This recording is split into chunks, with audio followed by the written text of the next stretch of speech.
일단 한국 같은 경우에는 이런 뭐 미국이나 프랑스 대비해서는 원전 후발주자입니다. 그럼에도 불구하고 2009년에 UAE 바라카 원전을 이렇게 좀 수주를 하면서 원전을 수출할 수 있는 국가가 되었고, 그리고 2025년에도 이런 좀 체코 원전을 수주를 하면서 자리매김했는데, 저는 그 경쟁력이 결국 이런 가격 경쟁력이라고 보고 있습니다.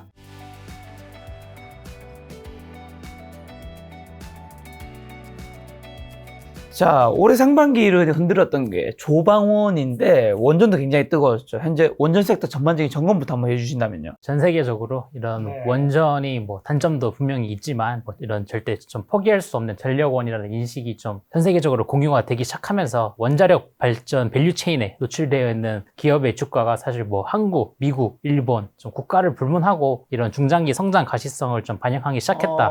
이렇게 한국, 보고 있습니다. 미국, 일본 네. 다 올랐네요. 그렇습니다. 그러니까 24년 1월을 뭐 100이라고 했을 때 좀 상대 주가 수익률 측면에서 각국의 증시를 좀 압도하고 있는 모습이다 평가를 하고 있습니다.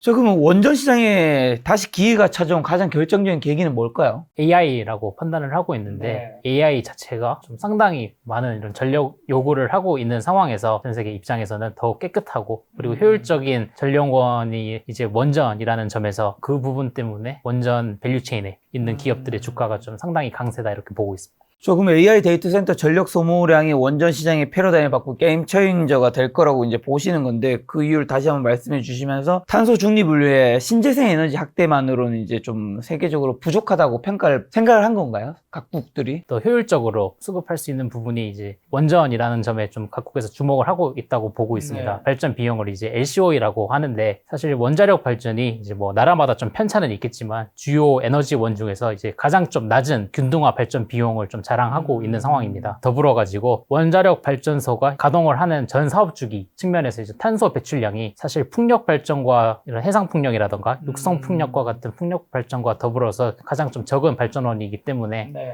고효율 저탄소 발전원이라는 점에서 각국이 좀 주목을 하고 있다 이렇게 보고 있습니다. 저 근데 이재명 대통령 그러면 당선 후 한 달 정도 지났는데 원전 섹터도 어떤 영향을 받은 게 있나요? 이번 원전 섹터 같은 경우에는 이제 이재명 대통령 당선과 좀 무관하게 국내 원자력 발전의 이제 투자에 대한 이제 투자 포인트 자체가 국내 원전보다는 이제 해외에 수출하는 거에 좀 더 이렇게 초점이 맞춰져 있다 보니까 치인과 좀 무관하게 계속 좀 강세를 보이고 있다 이렇게 판단하고 있습니다. 자, 그럼 원전 섹터 외국인 기관 개인의 수급이나 방향은 좀 어떻게 될까요? 올해 같은 경우에는 뭐 상당히 뭐 외국인이 되었든 기관이 되었든 수급이 이런 좀 원전 섹터에 몰리고 있습니다. 특히 한국의 원전 같은 경우에는 전 세계 몇 안 되는 이런 좀 원전을 지을 수 있고 그리고 수출할 수 있다 보니까 이런 외국인들의 좀 관심을 최근부터 이렇게 좀 잡기 시작했습니다. 자, 그럼 올해 상반기 원전 섹터에서 특히 많이 오른 주식은 어떤 것들이 있죠? 사실 원전주 자체가 증시 대비해서는 좀 크게 아웃퍼폼했지만 그 중에서도 꼽으라고 하면 뭐 당연히 두산 에너빌리티가 될 것 같습니다.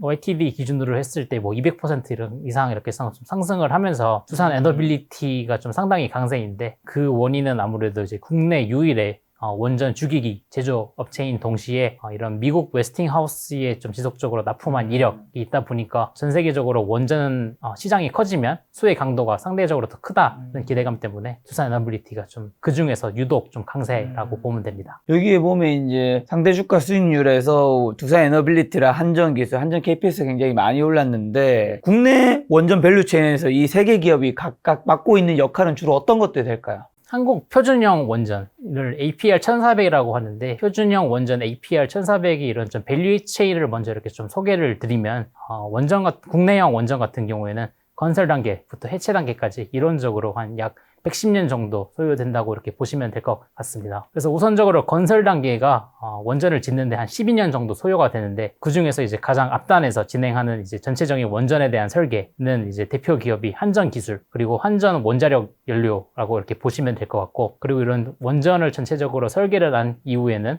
주기기가 되었건 보조기기, 원전 연료 등에 대한 이런 좀 구매가 들어가야 되는데, 그 기업들이 이제 대표적으로 뭐 두산 에너빌리티, BHI, 우진과 같은 기업들이 될 것 같습니다.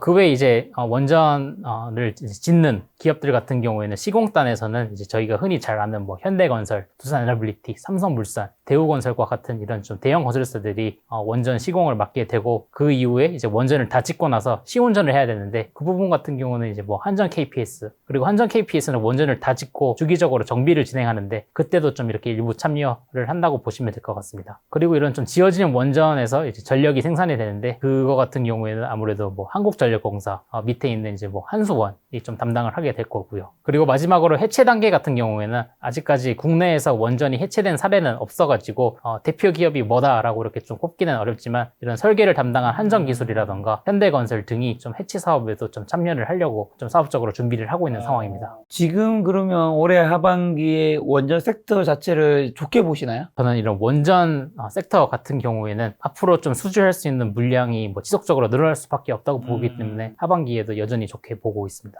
지금 지속적으로 늘어날 수밖에 없다고 하셔서 체코, 폴란드 등 해외 원전 수출에 대한 기대감이 높은데 한국형 원전 수출 경쟁력은 어느 정도이고 국내 원전 생태계에 뭐 어떤 낙수 효과도 기대될까요? 전 세계적으로 뭐 지금까지 뭐 탈원전을 추진했던 국가들이 최근에는 이런 좀 친원전으로 바뀌고 있는데 그 국가들의 특징은 원전에 대한 수요는 있지만 원전을 지을 수 있는 능력은 없다는 겁니다. 전 세계적으로 원전을 지을 수 있는 국가는 7개밖에 없는데요. 러시아, 중국, 프랑스, 미국, 캐나다, 일본, 한국 등입니다. 그리고 이런 원전 산업에 있어가지고 좀 중요한 변곡점이 2011년 후쿠시마 원전 사고였는데 그 이후부터 이렇게 전 세계적으로 탈원전 기조가 강화되면서 원전을 2011년부터 이렇게 수출한 나라는 5개밖에 없고 그게 이제 대표적으로 러시아, 미국, 한국, 프랑스, 중국에 불과한 상황입니다. 러시아랑 중국 같은 경우에는 미국의 좀 이런 제재 대상이기 때문에 그렇죠.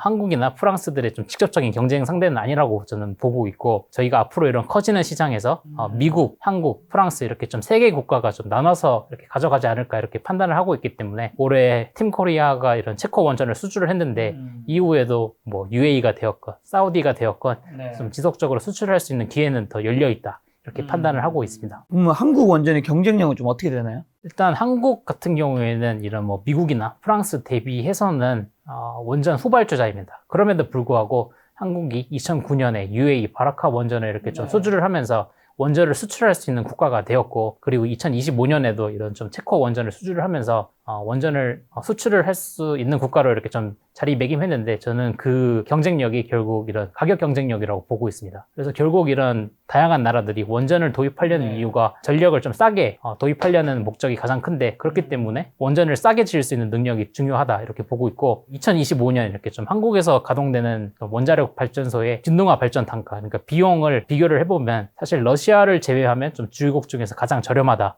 이렇게 보고 있기 때문에 원전을 좀 싸게 지을 수 있는 능력 자체가 어떻게 보면 좀 경쟁 요소다 이렇게 판단을 하고 있습니다.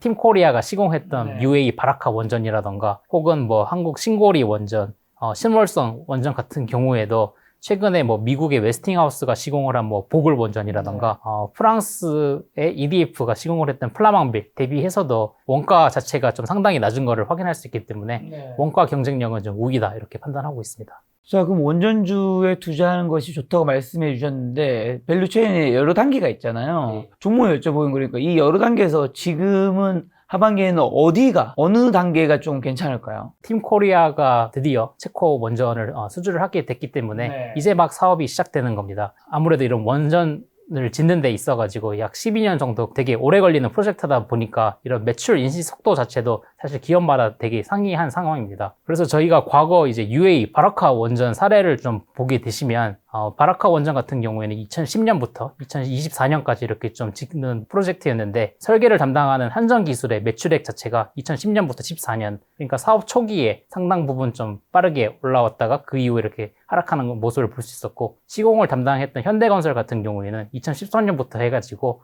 매출액이 빠르게 증가하는 모습을 보였기 때문에 아무래도 사업의 중반부 그리고 이런 시운전 정비를 담당하는 한전 KPS 같은 경우에는 사업의 후반부에 이렇게 매출이 올라오는 특성을 보이고 있기 때문에 본격적으로 사업이 가시화되는 국면에서는 이런 좀 앞단에 있는 그러니까 설계 단계에 있는 뭐 한전 기술이라던가 주기기를 제조하는 두산 에너빌리티가 상대적으로 좀 더 실적 개선 측면에서는 더 빠르다 이렇게 전망할 수 있습니다. 그러면 지금 현대건설이 나와서 현대건설 같은 대형 건설사들은 원전 건설 프로젝트에서 구체적으로 어떤 역할을 담당하며 수익 크기는 어느 정도일까요? 네, 일단 저희가 원전을 앞으로도 이제 수출할 수 있는 전제하에 과거 이제 저희 팀코리아가 수주를 했던 UAE 바라카 원전을 사례로 보면 당시 바라카 원전의 전체 EPC 사업 규모가 한 22조 원 정도로 추산이 되고 있습니다. 그리고 시공을 추진을 했던 이제 뭐 현대건설이라던가 삼성물산이 약 한 7.5조 원 정도 수주를 하면서 시공 단계에서 뭐 전체 사업비 한 35% 정도를 이렇게 좀 가져갔기 때문에 좀 큰 규모를 이렇게 가져가게 됐고요. 그래서 이런 현대건설, 삼성물산과 같은 건설사들 같은 경우에는 이런 한전 기술이 이런 설계를 하는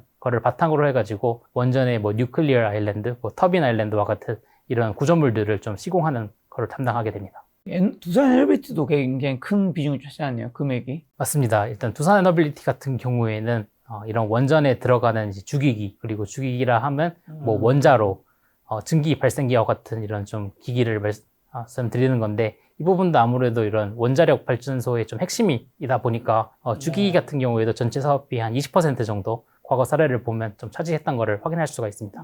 자, 그러면 이제 이 중에서도 특히 두산 에너빌리티가 올해 굉장히 많이 올랐는데, 두산 에너빌리티에 투자하시는 분들이 꼭 유의해야 할 잠재적 리스크 요인 같은 거 뭐가 있을까요? 올해 들어서 유난히 두산 에너빌리티 주가가 좀 상당히 빠르게 상승을 했기 때문에 이에 대한 좀 부담감은 분명히 존재한다고 보고 있습니다. 아무래도 두산 에너빌리티가 전 세계적으로 확장되는 시장에서 얼마만큼 수주를 할 수 있을지, 그리고 수주 이후에 이런 실적이 발현되는 데까지도 좀 일부 시차가 있겠지만 수익화하는 시점에서 어느 정도 이익을 가져갈 수 있을지, 만약 이 부분이 시장의 기대치에 미치지 못한다면 그 부분은 좀 투자하는 데 있어서 리스크 요인이 될 수 있다 이렇게 보고 있습니다. 지금 어떻게 보면 두산 에너빌리티 시총이 뭐 한 6위에서 7위, 뭐 5에서 7위 정도인데 상승 여력이 크다고 보기엔 좀 어렵겠죠? 지금 주가를 움직이는 거는 이제 수주에 대한 기대감이기 때문에 결국 장기적으로는 주가는 이제 펀더멘탈에 기반해 가지고 움직일 수밖에 없기 때문에 이런 높은 수주 성장세 이후에 실제로 실적이 어떻게 되는지 이 부분을 좀 확인을 할 필요는 있다 이렇게 보고 있습니다. 저 요즘 빅테크 기업들이 원전과 직접 전력 구매 계약을 맺으려는 움직임이 있다는데 사실인지 그게 어떤 의미일까요? 미국에 있는 대표 빅테크 기업들이 미국에 있는 여러 개의 SMR 개발 기업들이랑 이렇게 좀 파트너십을 체결을 해가지고 자체적으로 이런 좀 전력원을 수급을 하려는 움직임을 보이고 있습니다. 모든 이유는 이제 AI로 귀결됐다고 보고 있는데, AI라던가 데이터 센터와 같이 상당히 좀 많은 전력을 좀 필요로 하는 이런 좀 설비를 추진을 하려면 결국 전력이 필요한데 SMR 업체를 통해 가지고 이런 SMR을 통해 가지고 전력을 공급하려는 움직임이다 이렇게 보고 있기 때문에, 대표적으로 미국의 뭐 아마존 같은 경우에는 미국의 뭐 엑스에너지, 구글은 카이로스 파워, 그리고 뭐 오픈 AI는 오클로, 스탠더드 파워 같은 경우에는 뉴스케일 등과 이렇게 좀 파트너십을 맺어가지고 자체적으로 이렇게 좀 전력을 수급을 하려는 움직임을 보이고 있습니다. 기존 대형 원전과 비교했을 때 SMR이 가지는 가장 큰 기술적, 경제적 장점은 뭔가요? 그러니까 특성을 말씀을 드리면 SMR 같은 경우에는 이제 스몰 모듈러 리액터의 약자이기 때문에 소형 그리고 모듈형이라는 게 좀 주요 특징입니다. 소형이라고 하면 이제 대형 원전이 일반적으로 한 1기가와트, 1000메가와트 이상의 이렇게 전력을 출력을 한다고 하면 소형은 이제 300메가 이하이기 때문에 그만큼 좀 규모가 작고요. 그리고 특징은 이제 모듈형, 대형 원전에 들어가는 뭐 원자로, 증기 발생기, 뭐 냉각제 펌프, 과학기 등과 같은 이런 주요 기기들이 일체화된 좀 모듈 형태로 해가지고 공장에서 생산을 해가지고 현장에서 조립 가능하다는 점이 있기 때문에, 이런 특성들을 감안하면 대형 원전을 짓는데 뭐 약 10년 정도 걸린다고 하면 이런 SMR 같은 경우에는 3에서 4년 정도 안에 이렇게 지을 수 있는 좀 시간적으로 좀 장점이 있고, 이런 공기 자체가 단축되기 때문에 좀 장기적으로는 이런 짓는 데 있어가지고 비용 자체도 줄어들 수 있다 이렇게 보고 있습니다. 자, SMR이 아직 상용화 그래도 초기 단계에 있는 것 같은데 본격적으로 시장이 열리는 시점은 언제부터일까요, 그러면? SMR 산업 같은 경우에는 아직까지는 이런 개화 단계이기 때문에 각사의 SMR에 대한 기술이 이렇게 좀 증명이 필요한 상황입니다. 그래서 대표적으로 미국 뉴스케일 파워 같은 경우에는 이런 설계에 대한 허가를 이제 미국 규제 기관으로부터 좀 이제 승인을 받은 유일한 기관이기 때문에 나머지 기업들도 마찬가지로 이런 승인 허가 절차가 우선적으로 필요하고, 그 이후에 한 3에서 4년 정도 이렇게 건설 기간이 있다고 하면 본격적으로 개화될 수 있는 시기는 한 2030년 경우라고 이렇게 보고 있습니다. 지금 이 나와 있는 뉴스케일 파워라든가 엑스에너지라든가 이런 글로벌 SMR 경제에서 그러면 한국 기업들이 가진 경쟁력과 기회는요? SMR 업체들 같은 경우에는 이런 SMR 노형에 대한 설계라던가 이런 엔지니어링 기술은 갖고 있는데, 아까 말씀드렸던 이제 모듈을 제작하는 역량 자체는 없는 상태입니다. 그 부분에 있어가지고 이제 두산 에너빌리티가 뉴스케일 파워, 엑스에너지, 테라파워 등에 대해 가지고 이런 좀 공급권을 확보하고 있기 때문에, 만약 이런 SMR 제작사들이 실제 SMR을 좀 제작하게 된다고 하면 그 부분에 있어가지고 주기기를 공급하는 부분은 이제 두산 에너빌리티가 좀 상당히 큰 역할을 할 수 있을 거다 이렇게 보고 있고, 삼성물산 같은 경우에도 미국의 이제 뉴스케일 파워 일부 프로젝트에 지금 참여를 하고 있는 상황인데, 뉴스케일 파워가 진행하고 있는 루마니아 SMR 프로젝트에서 지금 현재는 좀 사전 설계를 진행을 하고 있고, 만약 이 프로젝트가 본격 궤도에 진입을 해가지고 착공을 하게 된다고 하면 그 부분에서도 좀 삼성물산의 좀 이런 사업적 시너지를 기대할 수 있다 이렇게 보고 있습니다. 그럼 다양한 SMR 기술, 뭐 경수로, 비경수로 등 이런 미래 시장을 주도할 가능성이 높은 기술은 뭘까요? 사실 현 시점에서는 SMR 기술 자체가 80여 개 이상이 이렇게 좀 존재하고 있는 상황이기 때문에 어떤 기술이 시장을 주도할 수 있다, 이 부분을 언급하기에는 좀 이른 시점이다 이렇게 보고 있습니다. 물론 이렇게 80여 개 노형이 존재하고 있지만 좀 중장기적으로는 세대별로 한 두세 개의 업체, 그래서 전체적으로 뭐 한 10개 정도가 시장을 좀 재편할 수 있다 이렇게 보고 있는데, 그 부분 같은 경우에는 우선적으로 이런 규제기관의 허가가 필요하고, 그리고 실제 초도호기를 좀 가동을 해가지고 거기서 생산되는 전력이 얼마나 효율적인지 이 부분들을 좀 확인할 필요가 있다 이렇게 보고 있습니다. 만약에 SMR을 관련해서 투자를 한다면 한국 기업 중에서는 이 안에서 결정하면 되는 건가요? 한국 기업들이 선제적으로 미국 SMR사들이랑 파트너십을 해놨기 때문에 만약 SMR에 대한 노출도가 필요하다고 하면 저는 여기 있는 기업들이 SMR 개화 단계에서는 좀 수혜를 받을 수 있다 이렇게 보고 있습니다. 자, 지난 정부의 탈원전 정책에서 현 정부의 친원전 정책으로 전환되면서 국내 원전 생태계가 겪은 가장 큰 변화는 뭘까요? 지난 정권이 이런 좀 탈원전을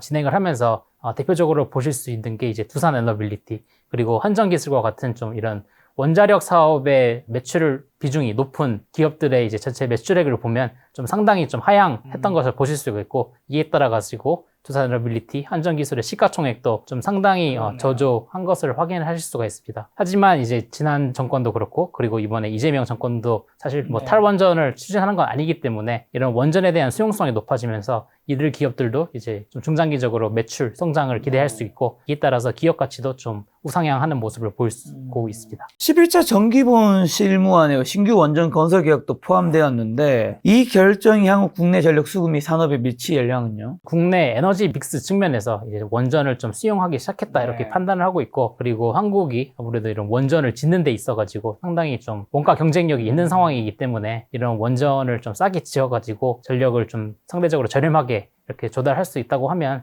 국내 이런 좀 전력 수급에 있어가지고 상당히 긍정적이다 이렇게 보고 있고, 이런 지속적으로 물량이 국내에서 나온다고 하면 이런 원전 관련 인력이라던가 또 지속적으로 좀 발전할 수 있다 이렇게 보고 있습니다. 지금 이 데이터에 나오는 것처럼 두산에너빌리티 매출액, 시가총액, 한전기술 매출액, 시가총액도 정부의 이제 원전 관련 정책과도 굉장히 밀접한 관련이 있는데, 원전 산업은 정책 변화에 민감한데 반드시 추적해야 할 정책 변수나 지표는 뭘까요? 네, 원전 산업 관련 정책이 뭐 국내가 되었건 해외가 되었건 좀 정치적으로 내려지는 경우가 많기 때문에 이런 원자력 발전소에 대한 좀 국민 인식이 상당히 좀 중요하다 이렇게 보고 있습니다. 전 세계적으로 이런 원자력 관련해 이런 뭐 사고가 발생한다던가, 혹은 국민 여론이 원자력 발전소에 대해서 좀 악화된다고 하면 그 부분에 있어서는 투자에 있어서 좀 상당한 리스크 요인이다 이렇게 판단을 하고 있고요. 아무래도 그때 일본 후쿠시마 사고 이후로 원전에 대해서 인식이 굉장히 좀 안 좋아진 부분이 있었죠. 맞습니다. 그 영향으로 사실 2011년을 기점으로 해가지고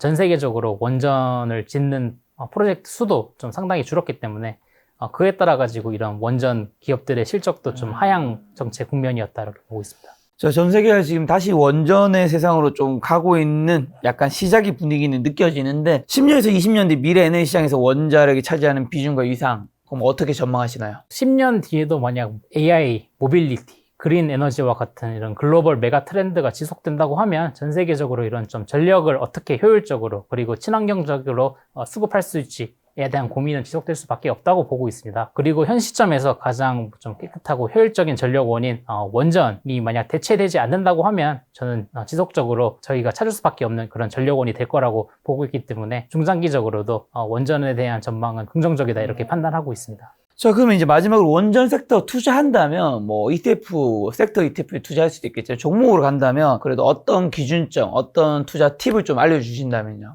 원전 섹터에 투자를 한다고 하면 어쨌든 네. 원전 자체가 이제 수주 산업이기 때문에 네. 어느 시장에서 수주를 할 수 있는, 그러니까 수주 경쟁력을 가지고 있는가 이 부분을 네. 좀 판단을 해가지고 기업 선정을 하면 좋을 것 같은데, 국내 기업들 같은 경우에는 팀코리아, 그러니까 한수원 주도의 팀코리아 밸류체인에 노출되어가지고 팀코리아가 수주를 했을 때 좀 사업적으로 수혜를 받을 수 있는가 이 부분도 체크할 필요가 있고, 그리고 또 저희가 또 앞으로 기대할 수 있는 부분이 뭐 미국의 웨스팅하우스, 미국의 뉴스케일과 같이 이런 좀 미국 기업들과도 한국 기업들이 일부 좀 협력할 수 있는 부분이 나타날 거라고 보고 있는데, 만약 웨스팅하우스가 수주를 했을 때 좀 사업적으로 협력을 할 수 있는가 이 부분도 고려를 해가지고 이런 수주 경쟁력을 가지고 있는 기업에 대해 좀 점검할 필요가 있다 이렇게 보고 있습니다. 자, 그럼 팀코리아, 웨스팅하우스라고 하면 또 원전주 투자 안 하신 분을 모르실 테니까요. 그 관련된 기업들 한국에서 어디가 있는지 좀 알려주신다면요. 원전의 수출 같은 경우에는 좀 두 가지 유형으로 구분되어 가지고 될 거라고 보고 있는데, 일단 한국형 수출 모델 팀코리아 같은 경우에는 이런 한국전력공사 혹은 한국수력원자력이 좀 주 계약자로서 좀 발주처랑 사이닝을 하면서 이렇게 좀 전체적인 좀 프로젝트를 총괄하는 매니저 역할을 네. 수행한다고 보고 될 것 같고, 그 밑에 단에 이제 뭐 설계를 담당하는 이제 한전기술, 주기기를 제공하는 뭐 두산에너빌리티, 혹은 뭐 시공을 담당하는 현대건설, 삼성물산, 그리고 이런 운영 지원을 하는 뭐 한전 KPS, 원전 연료를 제공하는 한전 연료들과 같은 이런 기업들이 좀 팀코리아 구성원으로 좀 포함되어 있다 이렇게 보시면 될 것 같습니다. 그리고 또 저희가 주목할 수 있는 부분이 이런 민간 협력 구도인데, 아무래도 미국의 이제 웨스팅하우스 같은 경우에는 이런 원전의 이제 뭐 설계 그리고 이런 뭐 정비를 좀 담당하는 기업인데, 만약 웨스팅하우스가 수주를 하게 된다고 하면 이 부분에 있어서는 이제 좀 파트너십을 맺고 있는 뭐 현대건설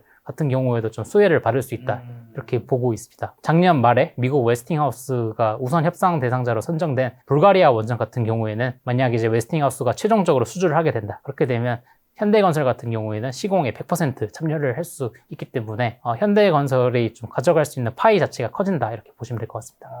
자, 지금 말씀해 주신 것과 지금 오늘 원전에 관련돼서 이야기하신 것들 다 정리해서 그런 것들이 사실 기대감이 반영돼서 주가가 현대건설도 뭐 두산에너빌리티도 올랐을 거란 말이죠. 그 기대감은 어느 정도나 주가에 반영되어 있다고 보시나요? 상당히 빠르게 주가 자체가 증가를 네. 상승을 했기 때문에 저는 이러한 수주 기대감이 좀 반영이 되고 있지만, 원전 산업 자체가 저희가 예상했던 것보다 더 빠르게 커지고 있기 때문에 더 반영될 수 있는 여지가 있다 이렇게 보고 있습니다. 자, 오늘 애널리스트님과 건설과 원전 섹터 투자에 관한 이야기 나누었는데요. 마지막에 조금 짓궂은 질문 드리면, 둘 중에 하나 섹터를 하반기에 결정해야 한다면 그래도 어디가 좀 더 나아 보이시나요? 중장기 성장 가시성, 네. 그러니까 이제 이런 경기 사이클과 좀 무관하게 성장할 수 있는 산업이라고 하면 저는 원전을 좀 네. 더 이렇게 선호하게 된다고 말씀드리겠습니다. 자, 많은 분들 요즘에 건설과 원전 섹터에 투자를 고민하고 계신 분들 많이 계실 텐데, 오늘 애널리스트님이 준비하신 자료를 보시면서 여러분의 투자 결정에 도움이 되었으면 좋겠다는 생각 들었습니다. 오늘 만난 손님은 장윤서 애널리스트님이었습니다. 지금까지 소중한 시간 함께 해주셔서 정말 감사합니다. 오늘도 김 작가였습니다. 고생 많으셨습니다. 네, 감사합니다.